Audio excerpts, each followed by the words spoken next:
Hello everyone. हम chapter life process पर हैं, क्लास 10th बायो का पार्ट है ये। इसमें आज हम देख रहे हैं क्या होता है उस खाने का जो हम खाते हैं, क्या क्या प्रोसेस होती हैं उसके अंदर। तो what happens to the food that we eat. सबसे पहले तो हमने देखा कि खाने को हम क्या करते हैं, इंजेस्ट करते हैं, मतलब खाने को हमने अंदर लिया। इंजेशन की प्रोसेस में खाना हमारी बॉडी के अंदर जाता है, ठीक है। उसके बाद की जो प्रोसेस होती है वो होती है डाइजेशन। डाइजेशन की प्रोसेस हमें पता है माउथ से स्टार्ट होती है, एनस में जाके फिनिश होती है। स्पेशली कौन कौन से ऑर्गन्स इन्वॉल्व है इस डाइजेशन में? एलिमेंट्री कैनाल के ऑर्गन्स और कुछ एसोसिएटेड ऑर्गन्स। एलिमेंट्री कैनाल में माउथ, खाना इसके अंदर जाएगा। ईसोफेगस खाने को पुश करेगा स्टमक की तरफ। स्टमक के बाद खाना जाएगा स्मॉल इंटेस्टाइन में, फिर जाएगा लार्ज इंटेस्टाइन में और एनस के थ्रू बाहर। ये सारी प्रोसेस होती है। खाना जो उसमें डाइजेशन की प्रोसेस होती है स्मॉल इंटेस्टाइन में, सारी प्रोसेस अगर देखा जाए तो हद से ज्यादा प्रोसेस यहाँ पे खत्म हो जाती है। लार्ज इंटेस्टाइन में खाना टेम्पररीली वहां पर रखा हुआ रहता है। एनएस के थ्रू उसको एक्सक्रीट आउट कर दिया जाता है, मतलब खाने की डाइजेशन शुरू हो गई माउथ से। माउथ में डाइजेस्ट होगा कार्बोहाइड्रेट, स्टमक में डाइजेस्ट होगा प्रोटीन, और स्मॉल इंटेस्टाइन में कुछ न्यूट्रिएंट्स एब्जॉर्ब होंगे, डाइजेस्ट होंगे। मतलब एब्जॉर्प्शन की प्रोसेस कहाँ से शुरू हो गई? एब्जॉर्प्शन शुरू हो गया स्मॉल इंटेस्टाइन से। लेकिन ये सारी चीजें इतना कॉम्प्लेक्स समझ में आता है, समझ में ही नहीं आता इनका मतलब क्या होता है। तो वही, अब डाइजेशन में बेसिकली होता क्या है, जो सब्सटेंस है हम खाने में उनको कॉम्प्लेक्स फॉर्म में अगर उनको खा रहे हैं तो वो छोटे छोटे सिंपल मॉलिक्यूल्स में वो कन्वर्ट हो जाएंगे। मतलब किस किस चीज का डाइजेशन होगा? वो कार्बोहाइड्रेट में हो जाएंगे, प्रोटीन, फैट्स वो ब्रोक डाउन हो जाएंगे। मतलब किस में ब्रोक डाउन होंगे? वो ग्लूकोज में टूट जाएंगे, अमीनो एसिड्स बन जाएंगे, फैटी एसिड्स बन जाएंगे, ग्लिसरॉल बन जाएंगे। क्या बताया डाइजेशन में? डाइजेशन में कार्बोहाइड्रेट, प्रोटीन, फैट, इनका ब्रेकडाउन होगा सोल्यूबल ग्लूकोज में, अमीनो एसिड्स में, फैटी एसिड्स में और ग्लिसरॉल में।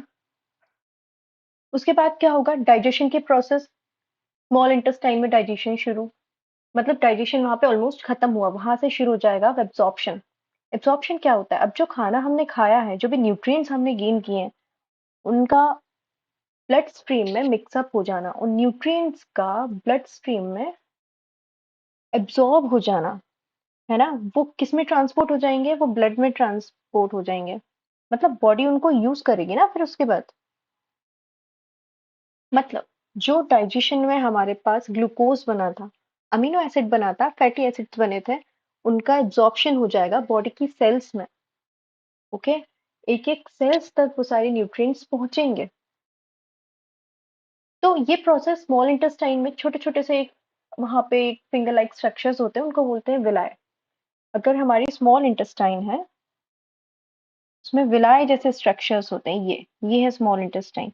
मतलब छोटे छोटे से फिंगर लाइक स्ट्रक्चर होता है, जैसे टूथब्रश होता है ना, उसी जैसा। उसके जो छोटे छोटे से वायर्स होते हैं, उन्हीं वायर्स के नीचे कुछ ब्लड की कैपिलरीज लगी हुई रहती हैं। खाना उन वायर्स में एब्जॉर्ब हुआ और नीचे कैपिलरीज में सीधा मिक्सअप हो गया, और मिक्स होने के बाद एक एक छोटे छोटे सेल्स के पास चला गया। तो यहाँ से जो भी न्यूट्रिएंट्स है उनका एब्जॉर्प्शन कर लिया। खाना एब्जॉर्ब हुआ। एब्जॉर्ब क्यों हो रहा है? ताकि वो किसी ऑर्गन में या किसी साइट पर मदद कर पाए, मतलब उसको यूज कर पाए, उस खाने को हम कहीं पे यूटिलाइज कर पाए, है ना। तो असिमिलेशन क्या होता है? असिमिलेशन वो प्रोसेस होती है जहां पर खाने को यूटिलाइज किया जाता है।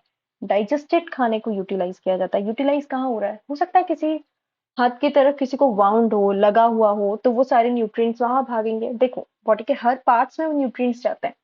कहीं हाइट डेवलप करने के लिए, कहीं बॉडी डेवलप करने के लिए, आई साइट्स के लिए यूज हो रहे हैं, हेयर ग्रोथ में यूज हो रहे हैं, एक फिजिकल स्ट्रक्चर बनाने के लिए यूज हो रहे हैं, है ना, इम्यूनिटी प्रोवाइड करने के लिए यूज हो रहे हैं। तो ये सारा एसिमिलेशन कब होगा? जब हमारे पास न्यूट्रिएंट्स हम एब्जॉर्ब कर पाएंगे। एब्जॉर्ब करने के बाद ही तो उसको एसिमिलेट करेंगे ना।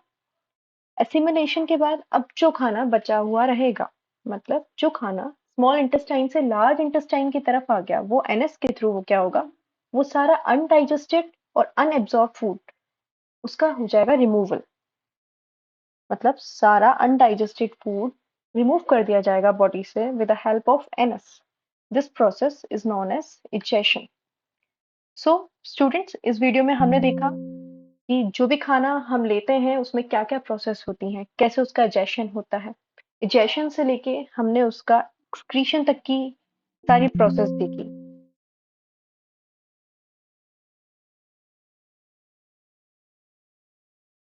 ये होता है इंजेशन, ये होता है एजेशन। ये दोनों यहाँ से इंजेशन, डाइजेशन, एब्जॉर्प्शन, एसिमिलेशन और एजेशन, ये सारी प्रोसेस बहुत इंपॉर्टेंट है और इनको पढ़कर जरूर जाइएगा। Thank you, have a nice day.